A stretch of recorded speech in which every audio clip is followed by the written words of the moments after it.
بادی جهان گردم سر کرده ای صد دردم سین بادی جهان گردم سر کرده ای صد دردم مرهمگاری هر مردم به خاکی وطن ای جم به خاکی وطن ای جم مرهمگاری هر دردم به خاکی وطن ای جم به خاکی وطن ای جم شاهنشاهی شاهانه دنیاش با فرمانم شاهنشاهی شاهانه دنیاش با فرمانم در تختی سلیمانم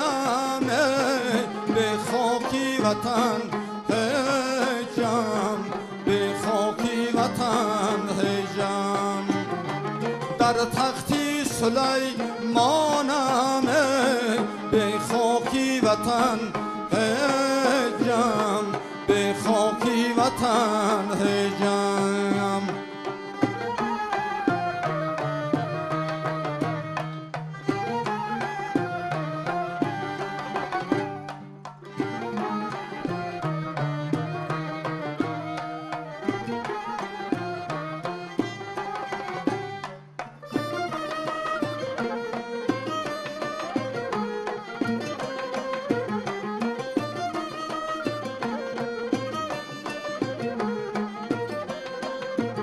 سینایی درون بینم سعدی خوشایینم سینایی درون بینم سعدی خوشایینم گر آنم و گر اینم به خاکی وطن ای جم به خاکی وطن ای جم گر آنم و گر اینم به خاکی وطن ای جم به خاکی وطن ای جم گر حاکمی کیهانم در پاگهی یزدانم گر حاکمی کیهانم در پاگهی یزدانم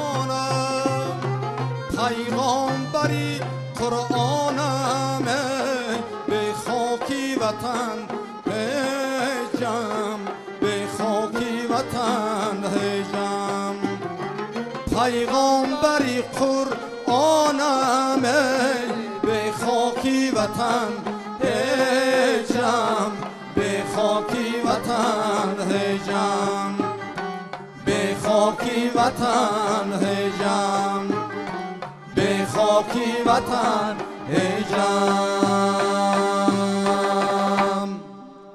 درود تماشابینان عزیز، میگویند که ترانه‌های وطن دوستی در بیدار کردن حس میهم پرستی دلخواه نفر دنیا سهم خیلی کلان میگذارد. مثلا خودی همین ترانه رو ببینید، اجرایش همین ترانه چقدر قلب‌های رو به تحریک ندارآورد نسبت این میهن، این ملت و واقعا هم با شنیدن همین ترانه ما از مقدس بودن خاک این وطن اندیشه کردیم، از ملتش اندیشه کردیم، افتخار کردیم باری دیگر از آنی که تاجیک هستیم، در همین سرزمین خیلی زیبا و بهشتی عمر به سر میبریم.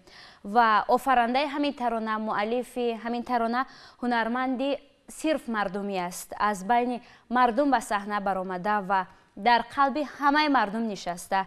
و ما نیز تماشابینان عزیز تصمیم گرفتیم که مؤلف این ترانه را به برنامه امروزه خاطره ها دعوت بکنیم، یعنی هنرمند مردمی، هنرمند خود شما، هنرمند دوست داشتنیتان فیضعلی حسن است. خوش آمدید استاد به برنامه. تشکر. از دیدارتان باور کنید که خوشحال شدیم، زیرا شما را ما در صحنه دوست می‌داریم ببینیم، صدایتان را دوست می‌داریم و همانطوری که گفتیم واقعا هم شما هنرمندی صرف مردمی هستید. من نمیدونم خانه را که صدای شما در آن خانه تنتنه نکرده باشد، تنین انداز نباشد. خوش به حالمون که همین گونه هنرمند هست و خوش به حال من که در روی برای شما نشستم استاد.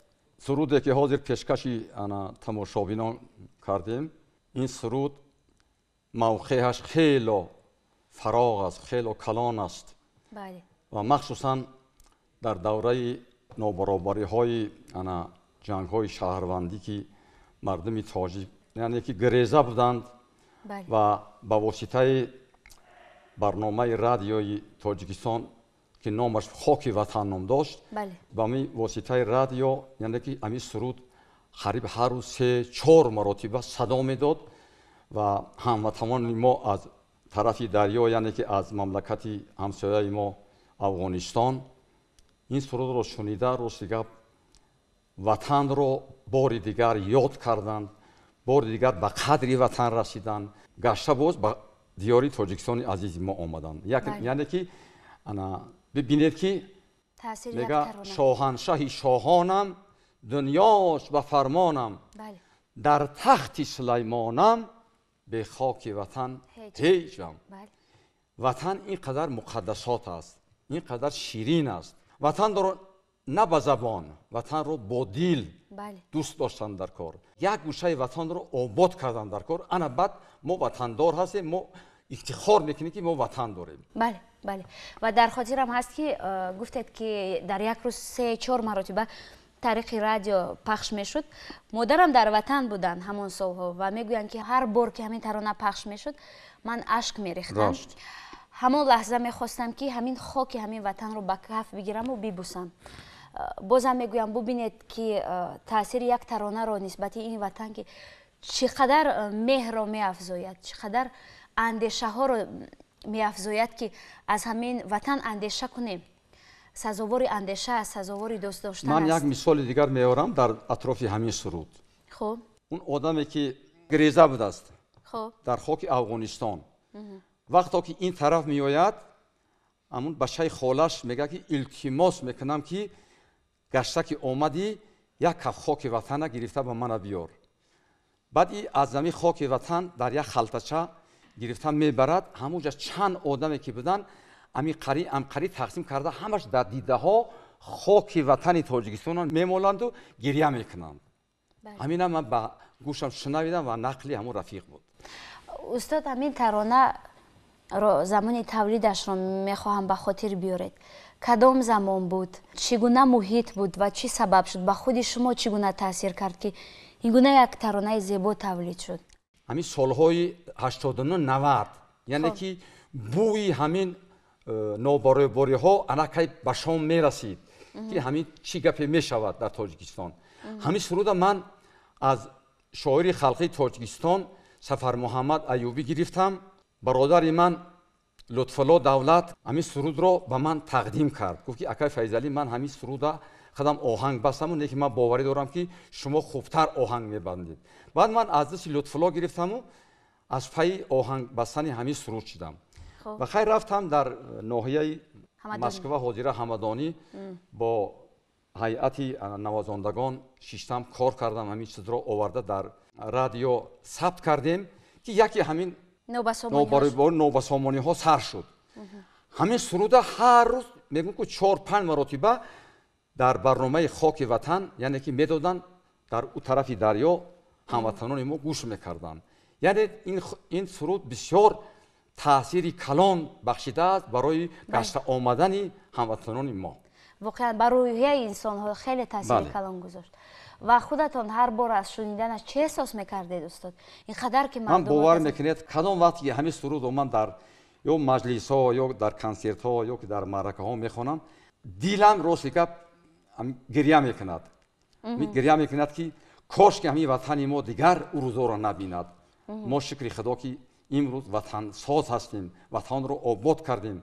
باید که ما وطن رو از این بهتر آباد کنیم. بله. و استاد شما یک ترانه دیگر دارید به همین مانند ترانه وطن دوستانه، یک ترانه خیلی زیبا، حیف است. این ترانه کدام زمانه تولید شد؟ همینم من یک برنامه ساخته بودم سال 2012 دامان ایمان وطنم. که در اون برنامه تمام مخلصان من در کنسرت اشتراک داشتند. سرتاپا برنامه من وطن سرایی بود و از آن جمله همین بر مردم بیننگ وطن حیف است. این سرود از صادق ذوقی شاعر، بسیار ذوقی بلندی شعرنویسی دارد، بچه آینده خوبم دارد. همین سرود رو به من تقدیم کردن و من به این آهنگ بستم و چنانکه که معلوم است امروزها این سرود هم ورد زبان مردم است. بله. یعنی آدمی که ننگ دارد، ناموس دارد، باید که وطن را آباد کند.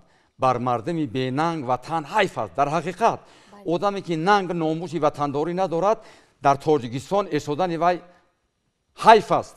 وی باید که ترک تاجیکستان کند، وطن خود را آباد کردن در کار. به همین منوال من این سرود رو یک آهنگ خوب بستم که حالا منظوری تماشابینان میگردانیم. باشد استاد، مرحمت.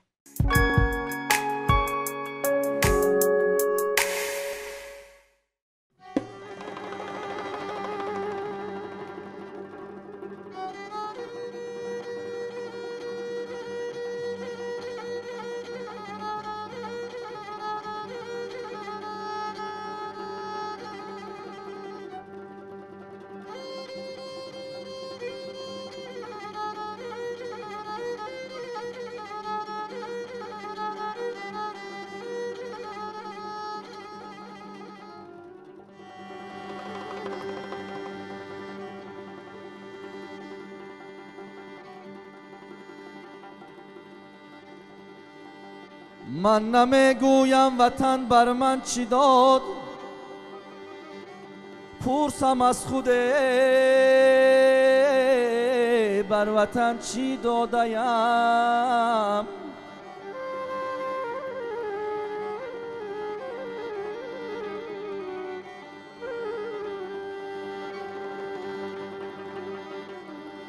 شمعی کج آخر بسوزد پرده فانوس را، قومی به غیرت چی داند قیمتی ناموس را.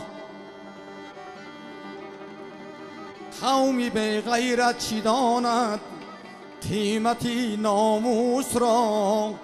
یاره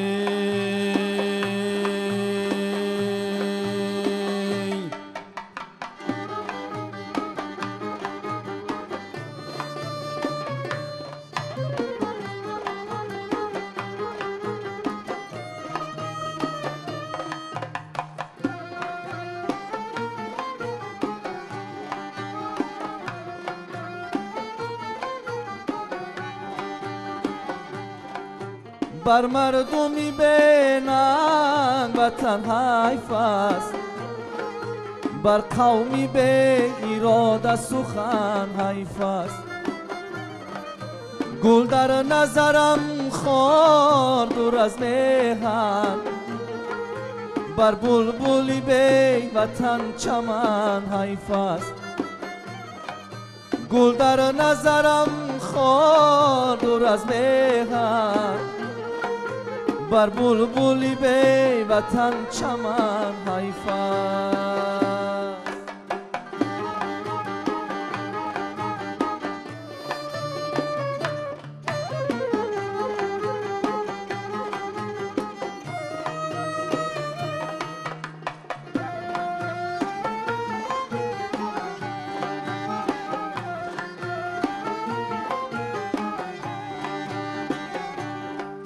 شکرانه بجای آن که به دردی به یادی دلی خیش بودن حیف است.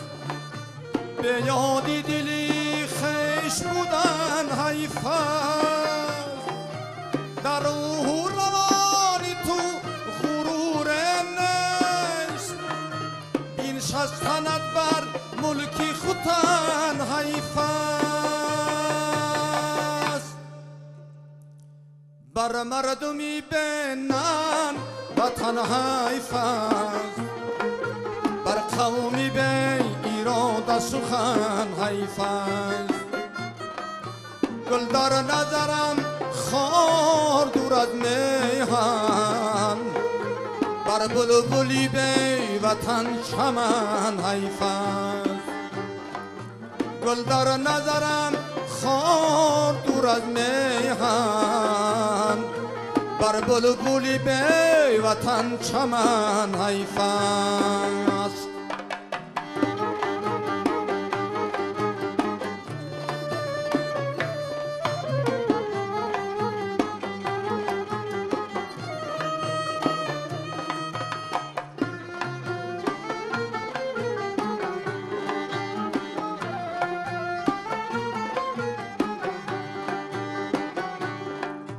مرده کی بزن هیچ ندارد مهر راهش به سرای دل زن حیف است راهش به سرای دل زن حیف است در روح و روان تو غرور نیست بیش از سند بر ملک خوتن حیف است بر مردمی بینن وطن حیف است بر قومی بی اراده سخن حیف است گل در نظرم خار دور از میهن بر بلبلی بی وطن چمن حیف است گل در نظرم خار دور از میهن بر بلبلی بی وطن چمن حیف است بر مردمی بینن وطن حیف است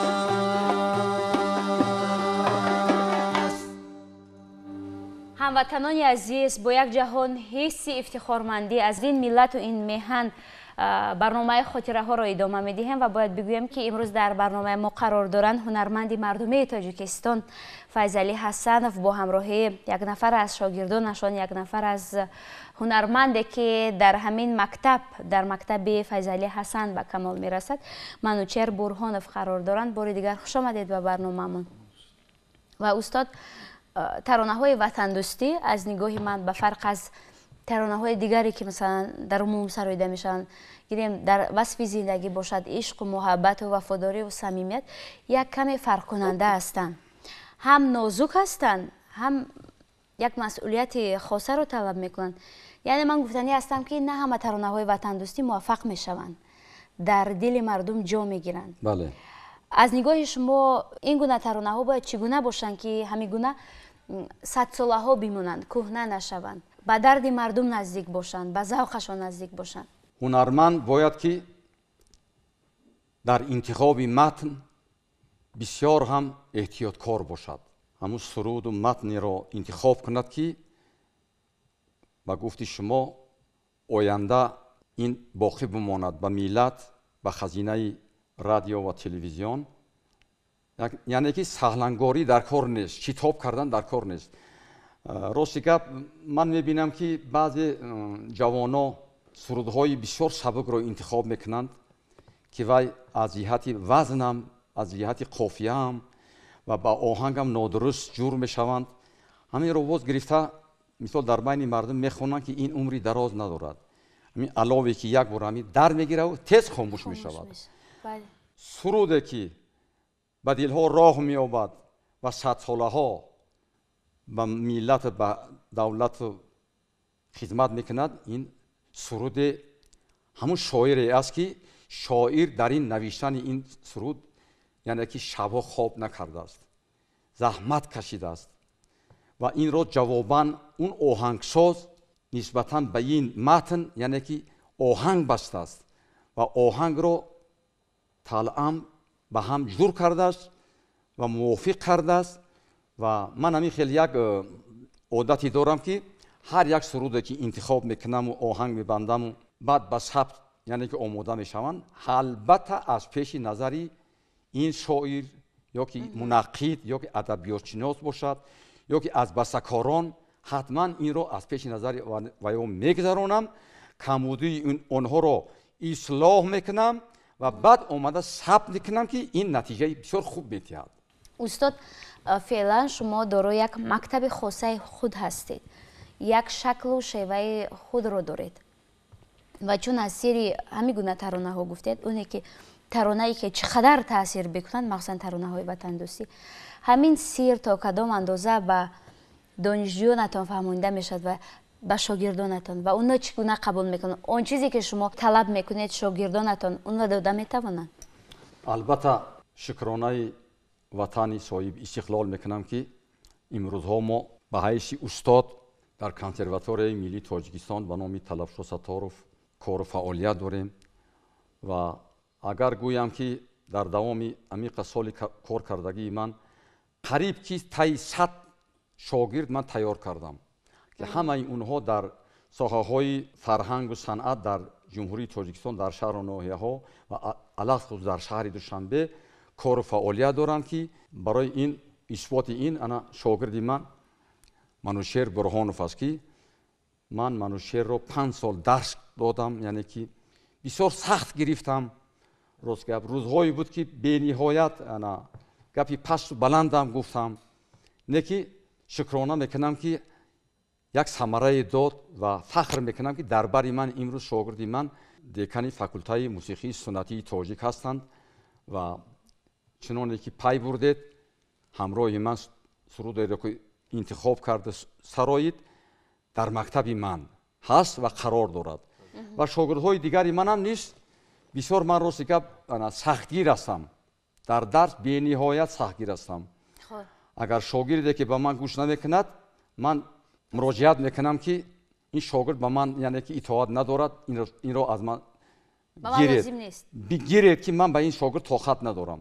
ҳамин хел ман рости гап талаботи ман ҳамин аст ва ҳамин аст ки самараи хуб додааст ва шогирдони ман дар филармонияи давлатии тоҷикистон, дар худи коллеҷи ба номи устод Аҳмад Бобоқулов, дар ансамблҳои Фалак, дар шаҳри Кӯлоб, дар Бадахшон, дар дигар муассисаҳои фарҳангӣ, яъне ки шогирдони ман кору фаъолият карда истоданд ва ман аз ин хело ифтихормандам. ва як суол барои Манушер. бубинед шумо шогирди як нафаре ҳастед ки ҳам овозадор аст, маъруф аст, мардум дӯсташ медоранд, ҳам дар ҳамин ришта дар бахши фарҳанг, дар мусиқӣ олим аст, коршинос аст, мутахассис аст. зеро мо бисёре аз устодонеро медонем, мутахассисонеро дар ҳамин бахш медонем ки шогирдонро омода мекунанд, мутахассиси ҳамон соҳа ҳастанд, аммо дар миёни мардум шинохта нестанд. онҳо фақат самти фаъолияташон он аст ки илм омӯзонанд, ҳунар омӯзонанд. аммо устоди шумо ҳам ҳунарманд аст, ҳам бигӯем мо коршинос аст, мутахассис аст. вохӯрии шумо чӣ гуна сурат гирифт? ва ман медонам ки нафаре ки бо устодаш вомехӯрад, аввалин суҳбате ки мекунад бо падару модар аст ва мегӯяд ки медонед устоди ман ки аст. ҳамин муҳит, ҳамин ҳодиса дар зиндагии шумо чӣ гуна рух дод? воқеан айёми таҳсил дар консерваторияи миллии ҷумҳурии тоҷикистон вақте ки мо вориди ин боргоҳи ҳунар гаштем, аз ҷониби ҳамон факултаи мусиқии суннати тоҷик ё кафедраи сарояндагии анъанавӣ рӯйхати мо хушбахтона дар синфи устод Файзали Ҳасанов ғалтид ки албатта аз ин бисёр мо хушҳол гаштем, хурсанд гаштем. вақте ки мудири кафедра моро бо устод Файзали Ҳасанов, яъне ҳамон гурӯҳи шогирдоне ки бори нахуст ба синфхонаи устод ворид мегаштанд, шиносоӣ карданд ва дар синфхонаи устод ворид гаштем, бо устод суҳбат кардем. чӣ хеле ки дар боло қайд карданд, бениҳоят дар раванди таълим, яъне дар раванди дарс сахтгир буданд. ва аввалин сухан, аввалин суҳбатое ки мо дар синфхона доштем, пеш аз ҳама мо вақте ки нав вориди ҳамин боргоҳ шудем ва устодро аз наздик суҳбат кардем, барои мо бисёр як ҳаяҷони зиёд буд ва сиёсат доштанд? бениҳоят сиёсат гӯем ки сахт буд ва устод моро ҳамамона шиноданд, дар ҳамун синфхона суҳбат карданд ки ба он шарте ман шуморо қабул мекунам, яъне дарс меомӯзонам ки доим бе ягон прогул, яъне бе ягон дарсшиканӣ дар дарс бошед. дуюм ин ки ҳар як вазифае ки аз ҷониби ман пешниҳод мегардад, ба дарси дигар ҳатман шумо бояд ба як тайёрии хуб ба синфхона ворид шавед. сеюм талабот ин буд ки шогирди устод Файзали Ҳасанов бояд ҳатман аз уҳдаи навохтани созе ки ба мусиқии фалак хос аст, яъне думра барояд. нафаре ки аз уҳдаи ҳамин асбоб намебарояд, беҳтараш дар синфи ман нахонад, чунки талаботи ман чунин аст. воқеан устод баъзе талаботҳое доштанд ки на ҳар кас метавонист дар синфи устод таҳсил кунад. вақте ки ман вориди синфхона гаштам, устод маро аз дарс пеш карданд, чунки ман ҳамун созро, ҳамун асбобро надоштам. сабаби асосӣ ин буд ки ман навохта наметонистам ҳамин асбобро. хуб баъд гуфтанд ки рафта то асбоб нахарӣ, наёрӣ, дар дарси ман ворид наша. яъне ки талабот аз ҳамун рӯзи аввал устод сахтгирӣ карданд. рафта аз ҳамун калидор асбоб як ҳамкурс ман гирифтам, гуфтам ки аз дарси устод қафо назанам, вориди симхона шидам. баъд устод суруде ки ба ман доданд, гуфтанд ки марҳамат, ҳамун суруда ака бихон, бинавоз бихон ака. бо ҳамун думраи фарсуда. бо ҳамун думра, оли думраи мара устод хуб ба фикрам ки аҳамият надода буданд. баъд ҳамунро ҷур кардам, хондам, ҳамин хел вай кардам, хондам ки устодам маъқул нашид, устодам партара зада ки гуфт як лаҳза бест. чӣ хел тарзи хондан аст устод? баъд ман гуфтам ки устодро сигаб ҳамин думра бисёр ҳолаш табоҳай, бисёр думра фарсудай, нашидестай хонда. гуфт гӯш ки ӯ одами мехондагӣ ба қошиқ мехона гуфт. ба қошиқ яъне ки тайёр кардагӣ нести асара, яъне ки машқ кардагӣ нести. вай одаме ки тайёр боша ба қошиқ метавонад ки бихона қонеъ бигардона талаботи устодро. ва бубинед ин гуна талаботи сахт, инқадар сиёсат нисбати шогирд албатта ба хотири пешравист. ин ҳам дар ҳолест ки мардум тамошобин мухлисонашон устодро аз тарафи дигар мешиносанд. оне ки бисёр латифагӯ ҳастанд, ҳолатҳои хуби зиндагиашонро нақл мекунанд, ин ё он сафарҳояшонро ки чӣ гуна ҳодисаҳои хубу хотирмон доранд, яъне ҳунармандро як ҳунарманди шухтабиат қабул карданд. аммо дар кор бубинед ки чӣ қадар сахтгир. ва устод, шумо як таронаи дигар доред бо номи Шукрона. ин тарона кай эҷод шуд? суруди Шукронаи бахт, ин аз они шоири халқии Тоҷикистон Шодравон Гулназар. ин сурудро худи шоир ба ман тақдим кард. як рӯз дар иттифоқи хонаи иттифоқи навишандагон як ҷамъ омад буд. баъд ба ман рӯ оварда гуфт ки акай Файзалӣ гуфт ягон суруд аз эҷодиёти мо ҳам бихон охӣ. ман гуфтам ки кошки. баъд бировард яке гуфт ки нами суруди Шукронаи бахт. дидам ки бисёр маъқул шид, хело ҳам воло, хело суханҳои бай.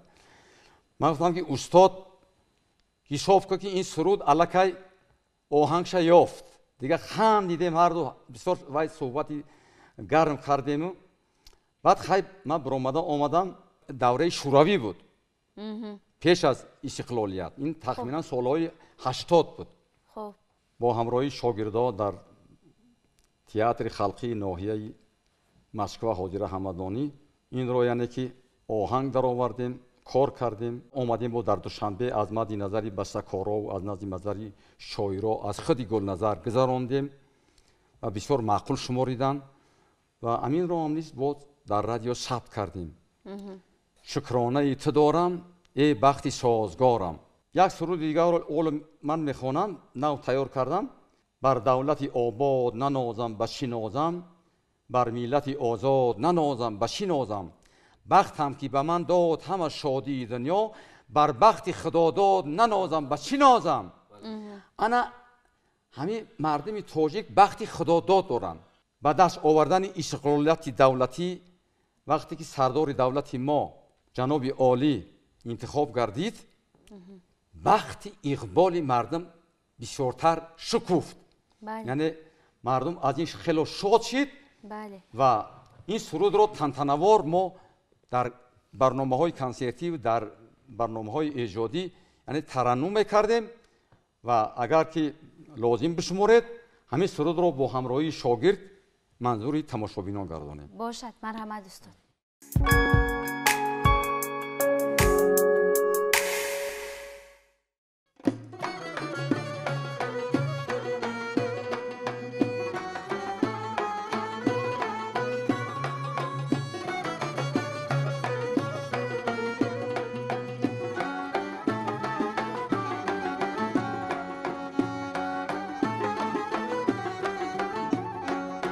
من با دو چشم بینا دل بسته جهانه، من با دو پای بدر روی زمین روانه.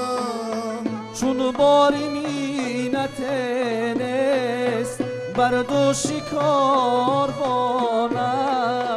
چون باری مینت نیست بر دوشی کاروانم شکرانه تو دارم ای بختی سازگارم شکرانه تو دارم ای بختی سازگارم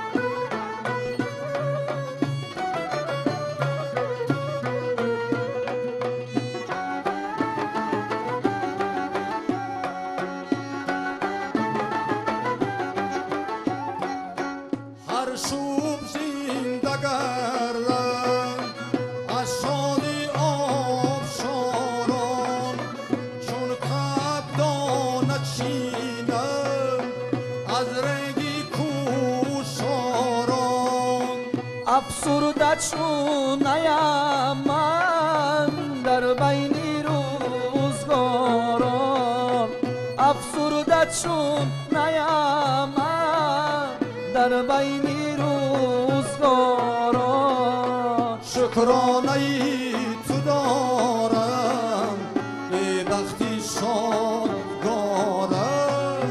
شکرانه تو دارم ای بختی شادگارم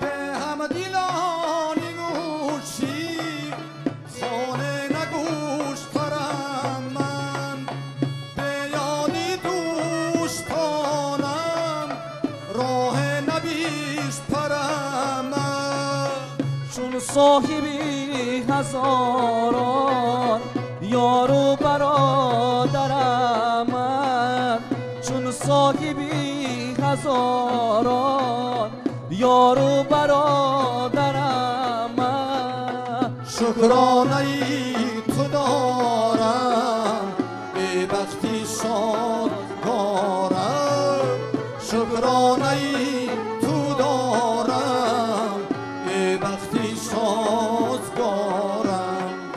شکرانه تو دارم ای بختی سازگارم شکرانه تو دارم ای بختی سازگارم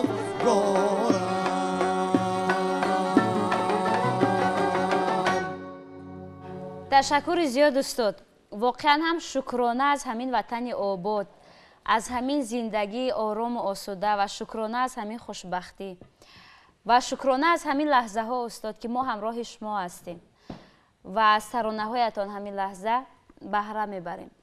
باور کنید هر یک اجرایش شما به تاثیر نمیموند دلخواه شنونده رو. اگر به قفا برگردیم به لحظه های اولی که روی صحنه برآمدید، همگی چند سال داشتید؟ کی در صحنه بودید؟ 55 سالی سابقه کاری دارم. یعنی در همین 55 سال من در صحنه بودم، در بین خلق و ملت بودم، به وطن عزیزم خدمت کردم و خدمت کرده ایستاده ام. و امروزها شکرانه دولت صاحب استقلالیت تاجیکستان عزیز را میکنم که روز از روز تاجیکستان ما زیبا و یعنی که گل شکوفان است و هر یک ایجادکار را وظیفه‌دار میسازد که برای این سرزمین، برای این خاک مقدس ایجاد کند سرایت به ملت آزاد ما. تشکر استاد. و ببینید از همون لحظه های اول اونی که ترانه هایتان را میشنیدیم تا امروز صدایتان تغییر نیافته است. همان گونه است، یعنی خستگی صدا را ما احساس نمی کنیم. چرا یک هنرمند باید چگونه صدا داشته باشد که صدا تغییر نیابد؟ این یک خوشبختی است از نگاه من که صدا تغییر نیابد. آواز به مثل گوهره که چشم باید که یعنی که ما نگاه کنیم، یعنی که او رو احتیاط کنیم. مثلا صدا پرده ها در اون حالت قرار دارن که ما دویم از پای مشق باشیم، از پای مشق آواز باشیم. اگر مثال من یک هفته اگر سرود نخونم، در هفته دیوم وقتی که سرود سر میکنم، صدا پرده های من الکی معلوم است که ما در بالای این صدا پرده کار نکردیم. یعنی کاستگی الکی احساس میشود.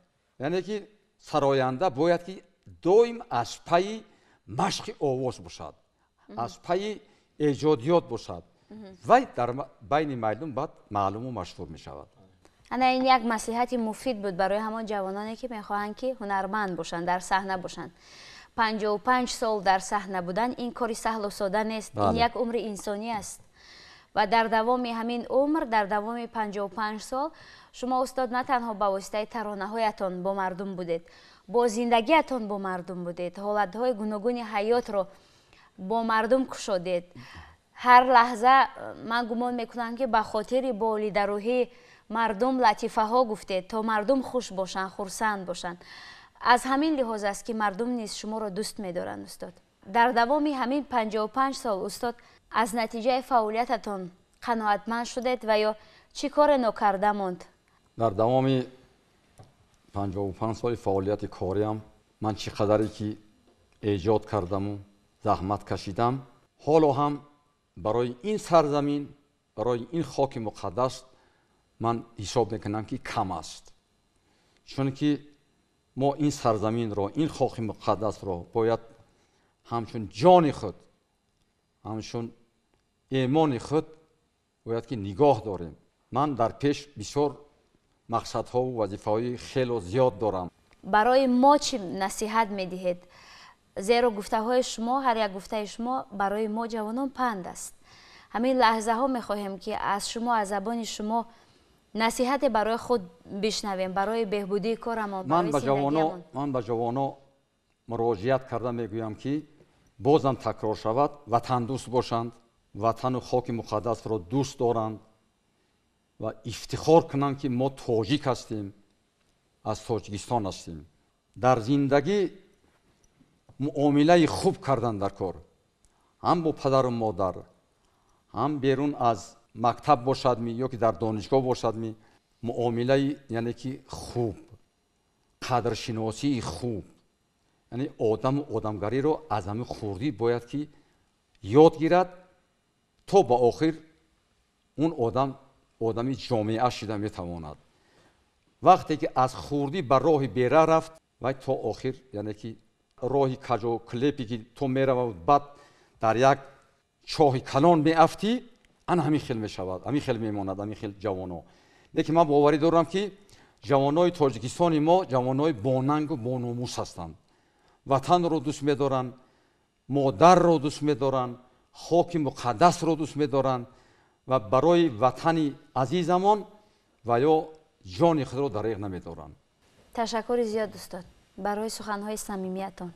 حالا که ما به انتهای برنامه نزدیک می‌شویم، در انتها می‌خواهیم که از زندگی بسرایید.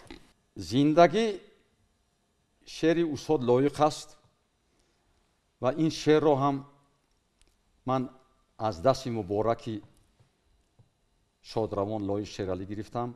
میگوید که دیده ام دل ریزه هایی که ردیف دل نشد، صاحب عنوان فزون دیدم یک فاضل نشد.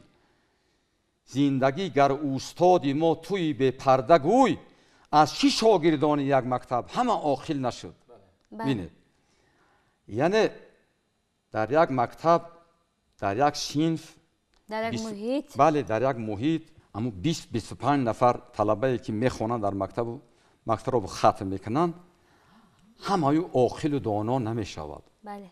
لیکن بسیاری ویا در جامعه ما به وطن خدمت کرده ایستادند و خدمت هم میکنند. برای همین این سرود رو هم من وقتی که آهنگ بستم با نام زندگی بسیار هم پسند مردم گشت و حاضرم مخلصان من در معرکه ها و در برنامه ها از این سرود سوال میکنند و میپرسند که همین سرود زندگی را حتما خواندن در کار. و اگر اجازه باشد این سرود رو برای тамошобинони телевизиони давлатии сафина тақдими тамошобинон мегардонем бо ҳамроҳии ману шери шогирдам. марҳамат устод.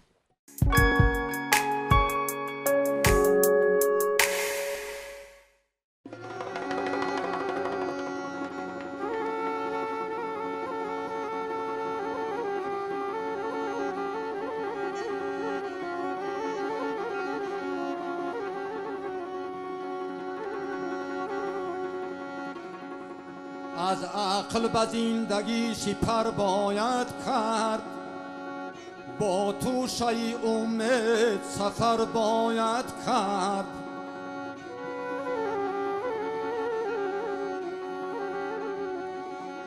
از دشمنی دوست نباشد باکی دشمن چو شود دوست حذر باید کرد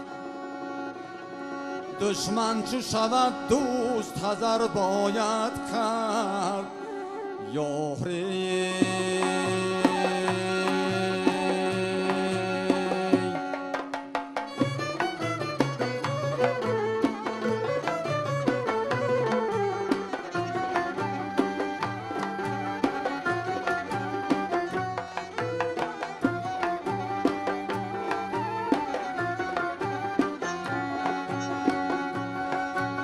دیدم دل رزهایی که ردیفی دل نشد صاحب عنوان فزوندی غم یک فاضل نشد زندگی گر استادی ما توی به پرده گوی از چی شاگردانی یک مکتب همه عاقل نشد زندگی گر استادی ما توی به پرده گوی از چی شاگردانی یک مکتب همه عاقل نشد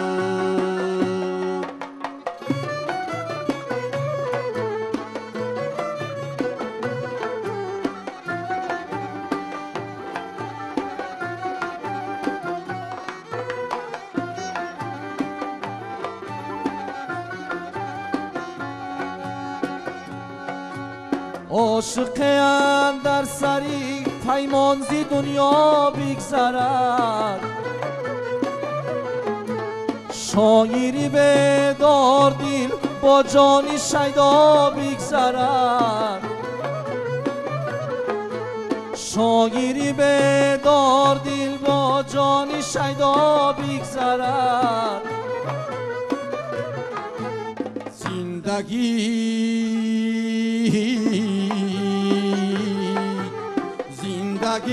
گر رهبری ما ای چرا تر دامنه پای تر ناکرده از گردابی دریا بگذرد زندگی گر رهبری ما ای چرا تر دامنه پای تر ناکرده از گردابی دریا بگذرد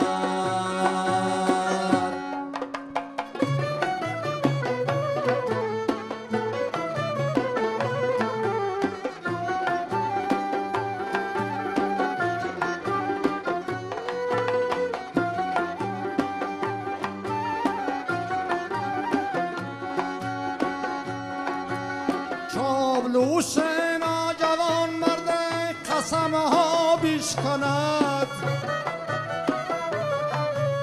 نشکند ترسی کلا اما دل ما بشکند نشکند ترسی کلا اما دل ما بشکند زندگی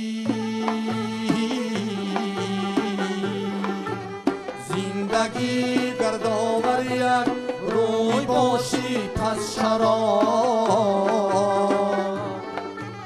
ابله از پا افتد گردنی ما بشکند زندگی گردآوری یک روی باشی پس شراب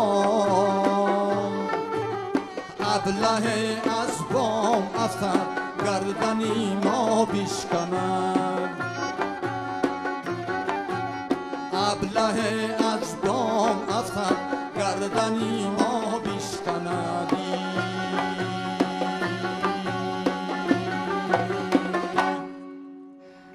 صد تشکر استاد. صد تشکر که امروز در همین برنامه همراه ما بودید. باور کنید از همین ترانه‌ای که سرایده تحت تاثیر قرار گرفتیم. امروز یک برنامه هرچند که برنامه برای ما روزی کاری است اما یک کاری خیلی راحت بود. یک برنامه شد که در خاطره من برای همیشه ثبت می شود استاد. و برای شما در زندگیتان در کارتان موفقیت می خواهیم باز هم. بگذار که همین صدایی که خستگیش رو ما احساس نمی کنیم خود شما هیچگاه احساس نکنید استاد. تشکر برای شما. تشکر به تلویزیون دولتی سفینه که بسیار برنامه‌های رنگ و رنگ مردم را جلب میکند، جلب میسازد و منم همچون یک تماشابین مخلصی تلویزیون سفینه هستم و از دعوت شما من خیلی خرسند هستم که با واسطه تلویزیون سفینه به خلق و ملتم که خدمت کردم. رحمت کلام. تشکر که آمدید استاد. زنده باشید. و تماشابینان عزیز من باور دارم که این برنامه نیز برای شما پسند آمد. یک برنامه خاطرمان بود و یادرس میکنیم که امروز در برنامه‌مون قرار داشتن هنرمند مردمی تاجیکستان فیضعلی حسنوف با یک نفر از شاگردانشان منوچهر برهانوف و باقی تنتنه ترانه‌های استاد را در خاندان هر یک شما 100 ساله‌های دیگر تمنا داریم. این برنامه خاطره ها بود. خیر عزیزان.